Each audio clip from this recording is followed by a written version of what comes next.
Kenapa penyakit kronis sulit untuk disembuhkan? Ada 3 jawaban. Yang pertama, karena gaya hidup yang salah. Kalau bicara gaya hidup ini kan meliputi dari pola makan, pola tidur dan istirahatnya bagaimana, olahraganya bagaimana, itu semua. Ini ada yang keliru di sini, terutama masalah pola makan. Ada hadis kedua. Kalau hadis pertama tadi bunyinya likulli da'in dawaun, setiap penyakit pasti ada obatnya. Hadis kedua di sini mengatakan tidak ada tempat yang lebih buruk kecuali di dalam perutnya anak cucu Adam. Nabi ingin mengatakan kepada kita, ternyata di tubuh kita ini ada satu tempat yang buruk, namanya usus.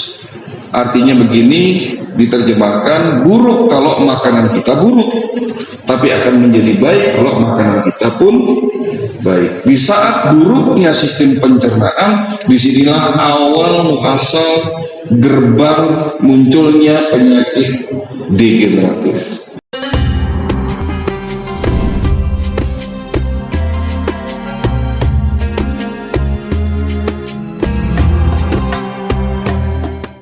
Holistic and integrated medicine. Ya, teknologi itu berkembang pesat, Pak. Jadi kita jangan tutup teknologi, ya harus melek teknologi. Jadi kalau ada dokter di luar sana mengatakan tidak mungkin herbal dapat menyembuhkan diabetes, hati-hati minum herbal, itu sudah kurang tepat. Berarti dokternya tidak update teknologi, tidak update ilmu, hanya berkutat kepada ilmu medis saja.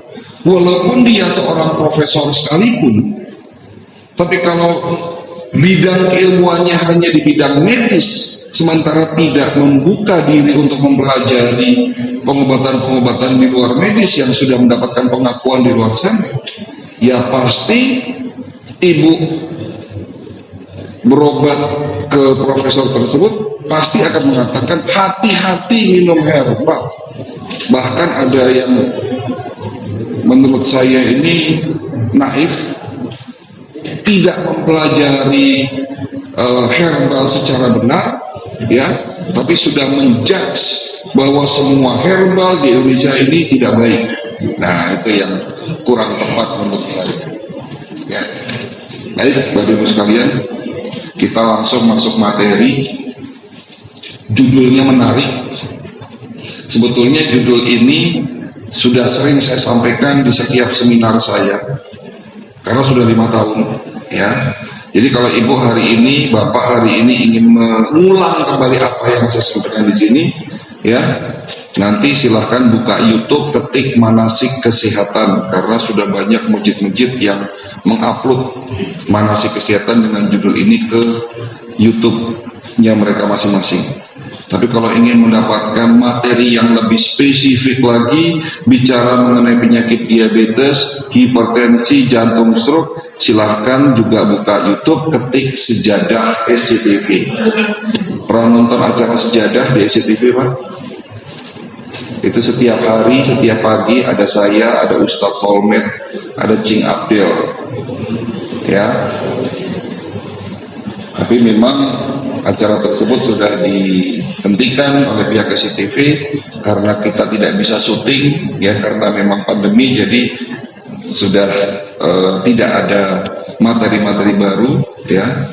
Tapi mudah-mudahan ya kalau nanti pandemi sudah selesai ya kita bisa membuat acara itu lagi, gitu. Nah, sementara ini oleh pihak SCTV, ya, apa yang sudah ditampilkan di SCTV itu dimasukkan lagi ke YouTube, ya, dengan ketik saja Sejadah SCTV, ya. Baik, kenapa penyakit kronis sulit untuk disembuhkan? Ada 3 jawaban. Yang pertama, karena gaya hidup yang salah. Kalau bicara gaya hidup ini kan meliputi dari pola makan, pola tidur dan istirahatnya bagaimana, olahraganya bagaimana, itu semua. Ini ada yang keliru di sini, terutama masalah pola makan. ada hadis kedua. Kalau hadis pertama tadi bunyinya likulli da'in dawaun, setiap penyakit pasti ada obatnya. Hadis kedua di sini mengatakan tidak ada tempat yang lebih buruk kecuali di dalam perutnya anak cucu Adam. Nabi ingin mengatakan kepada kita, ternyata di tubuh kita ini ada satu tempat yang buruk, namanya usus. Artinya begini, diterjemahkan, buruk kalau makanan kita buruk, tapi akan menjadi baik kalau makanan kita pun baik. Di saat buruknya sistem pencernaan, disinilah awal muasal gerbang munculnya penyakit degeneratif. Dan ternyata dibenarkan oleh ilmu kedokteran holistik. Penelitian-penelitian yang banyak dilakukan 20 tahun terakhir ini membenarkan secara tidak sengaja, secara tidak langsung, hadis Nabi ini dibenarkan oleh ilmu kedokteran modern, dalam hal ini adalah holistik. Dan salah satu ilmuwan yang bisa disebut sebagai bapak kedokteran holistik dunia, namanya Dr. Bernard Jensen, mengatakan 80% penyebab penyakit degeneratif seperti asam urat, gula darah, diabetes, kanker, stroke jantung dimulai dari masalah pencernaan yang buruk. Berarti ini kan antara hadis dan ilmu modern yang tentunya dibuktikan secara ilmiah itu benar. Kembali lagi, kenapa penyakit kronis di Indonesia ini banyak?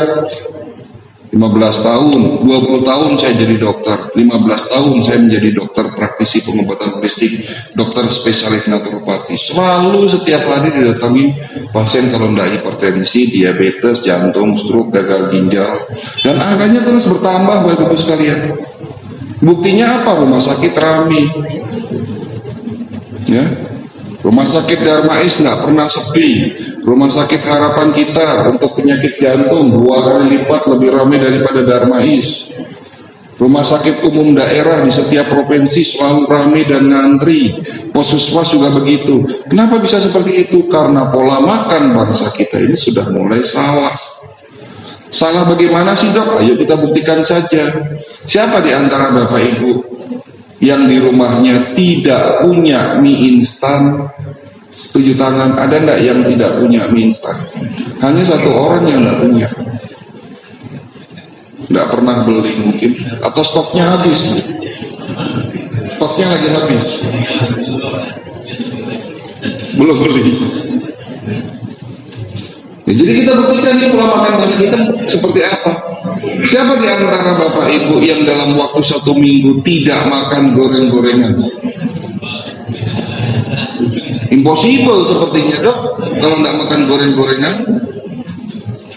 Siapa di antara Bapak Ibu yang setiap hari makan minimal 3 jenis buah-buahan? Pertanyaan ini ada maksudnya, Pak. Ya, pertanyaan saya barusan 3 macam pertanyaan ini ada maksudnya. Ayo kita jawab, kita telaah, kita pelajari. Tubuh manusia ini terdiri dari 3 unsur. Mind itu pikiran, body, jasmani yang terlihat, dan soul, jiwa. Inilah yang membedakan antara manusia dengan makhluk lain, membedakan antara manusia dan hewan. Antara pikiran, jasmani dan rohani harus selaras jalannya. Kalau ada salah satu yang timpang, ada salah satu yang sakit, akan berdampak kepada sakit yang lain. Contoh misalnya di saat ibu lagi stres, banyak pikiran, depresi, ya, itu akan berdampak kepada fisiknya. Kan begitu, Pak? Begitu juga sebaliknya. Nah, kita hari ini sedikit bicara masalah jasmani. Bagian terkecil tubuh makhluk hidup secara jasmani namanya sel. Jadi kalau ingin membuat tubuh kita kuat, ya pastikan sel-sel tubuh kita sehat dan kuat. Apa rahasia supaya sel-sel tubuh kita sehat dan kuat? Yang pertama, berikan nutrisi yang terbaik. Makanan sel adalah asam amino. Asam amino itu dari protein. bukan karbohidrat. Karbohidrat itu hanya sebagai sumber energi. Tapi kalau orang tidak makan karbohidrat, apakah energinya tidak ada? Ya tetap ada, karena energi itu bisa diambil dari lemak ataupun dari protein. Jadi kalau manusia tidak makan karbohidrat pun, ya tidak akan sakit atau bahkan mati gitu loh. Tapi kalau manusia 1 minggu saja tidak makan protein, pasti akan jatuh sakit. 3 bulan tidak makan protein, ya pasti akan dead gitu loh. Jadi makanan sel adalah protein. Makanan sel yang kedua adalah oksigen, dan tentunya yang ketiga adalah air. Ya. Jadi syarat sel-sel sehat, berikan nutrisi yang terbaik. Yang kedua, jangan dirusak sel-sel tubuh kita. Apa penyebab sel tubuh kita rusak? Penyebab kerusakan sel adalah radikal bebas.